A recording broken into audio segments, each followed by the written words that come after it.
बाबा, अमजद बता रहे कि अभी तक आपने नाश्ता नहीं किया। ये डाइट मैं नहीं खाऊंगा भाई। अरे बाबा, आपके लिए डाइट खाना ही जरूरी है। वही हेलो, नहीं मुझे आने में थोड़ा टाइम लगेगा, एक काम आ गया। ओके,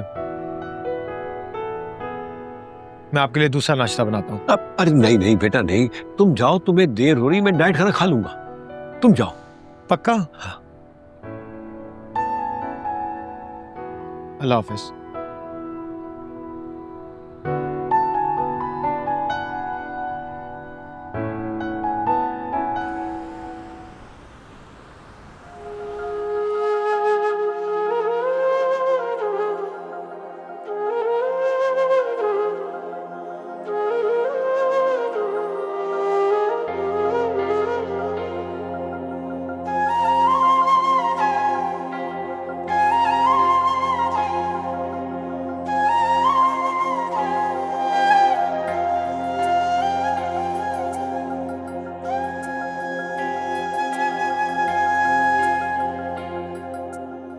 अस्सलाम वालेकुम आंटी, सॉरी मैं आपको सुबह कॉल नहीं कर सकी, बस निकलने में देर हो गई, नाश्ता भी नहीं कर सकी।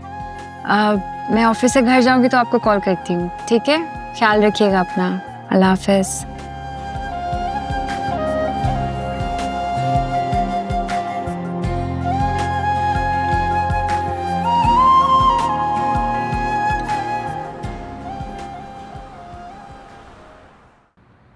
वैसे आज आप लेट नहीं हो गए स्टोर से?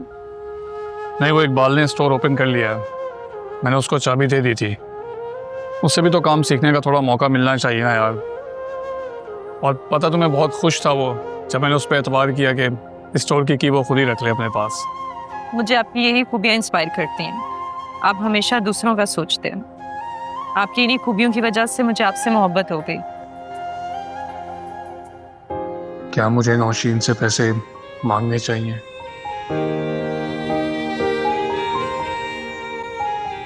क्या सोच रहे हैं आप? मुझे ऐसा क्यों लग रहा है आज आपका स्टोर जाने का इरादा नहीं? अरे नहीं नहीं, बस निकल रहा हूँ थोड़ी देर में। आप रुके, मैं लंच पैक कर देती हूँ। मैं नौशीन से कभी भी माली मदद नहीं मांगूंगा, मुझे खुद अपने बल पर अपने स्टोर को बढ़ाना होगा। नौशीन ने भी तो कितनी मेहनत करके सेविंग की होगी, मुझे खुद ही सब कुछ करना है।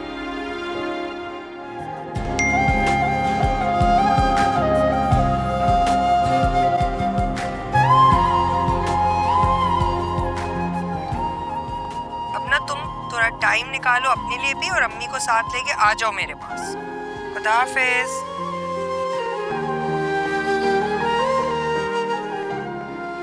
इंशाल्लाह आप ही जल्दी आऊंगी आप ही के साथ, और मैं आपके लिए बहुत खुश हूँ।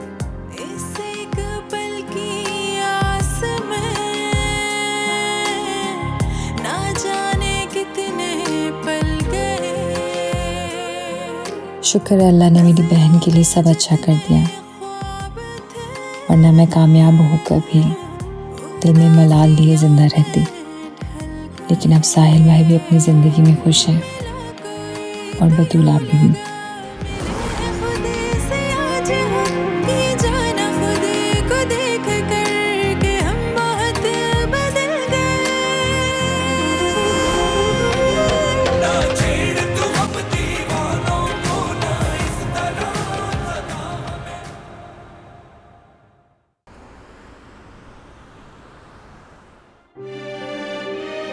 पुलिस वाली आई है तो किसी के आने से क्या ही फर्क हो जाएगा।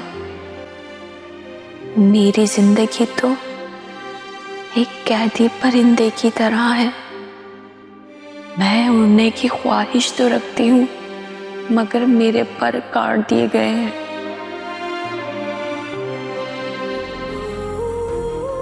वो अम्मी को पैसे भेजे आपने? भेज दूंगा पैसे जब मेरे पास होंगे।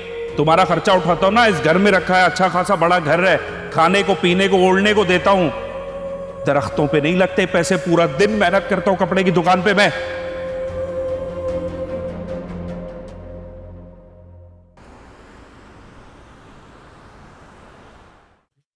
साहिल भाई, बराबर वाली दुकान में कुछ लोग आए हुए हैं, दुकान फरोख्त की बात चल रही है। अच्छा, तुम्हें कैसे पता? उस दुकान में मेरा एक दोस्त है, उसने बताया। यार इन्होंने इतनी अचानक दुकान बेचने का फैसला कैसे कर लिया? अरे भाई, आप तो जानते हैं जब बाप का इंतकाल हो जाए फिर जायदाद फरोख्त होती हैं। तुम ठीक कह रहे हो। चलो ठीक है, तुम काम करो। ठीक है। मेरे पास टोटल इतनी रकम नहीं है कि मैं बराबर की दुकान खरीद सकूं, और ना इतनी आमदनी है कि मैं चंद महीनों में अपने स्टोर के लिए 7 वाली दुकान खरीद सकूं। समझ नहीं आ रहा कि इतनी जल्दी सब कुछ कैसे होगा।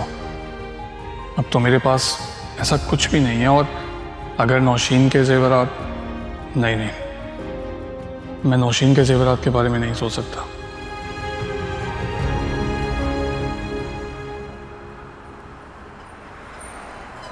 आज आप 15 मिनट लेट हो गए हैं। ट्रैफिक बहुत ज्यादा था। ये बहाने तो हम बचपन में करते थे, आज भी आप ये बहाने कर रही हैं।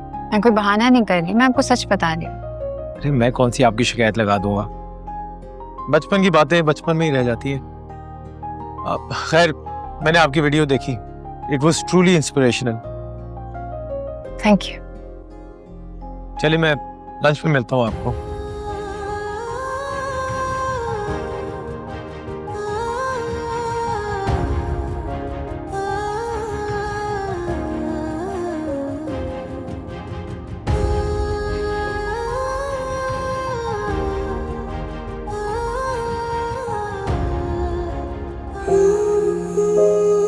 कभी कभी मुझे मेरा माजी गाली की तरह चुभता है।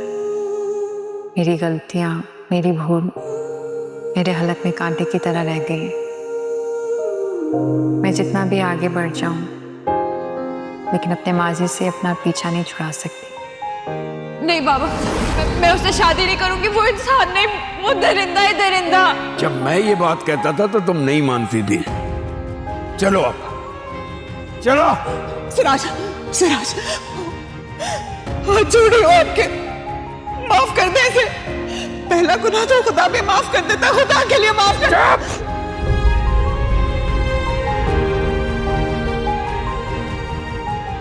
इसको बिगाड़ने में तुम्हारे लाड प्यार का भी हिस्सा है। अब आगे से। नफरत होती है अपने दामन में लगी गलतियों के फूलों से। जो दुनिया के लिए काबिल तारीफ है, वो मेरे लिए इबरत है।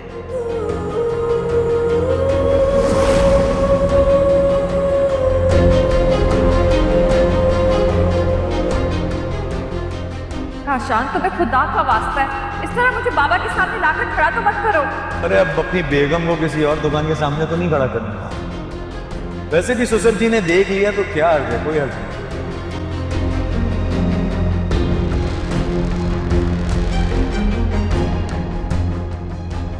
5 मिनट रुको, बस एक चीज लेने लेकर आ रहा हूं।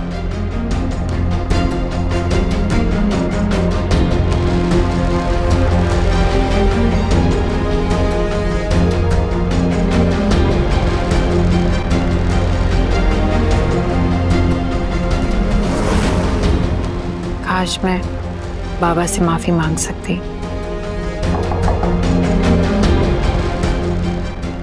कम इन। मैडम ये फाइल। आप जाइए। मैडम सब ठीक है ना? जी सब ठीक है, आप जाइए।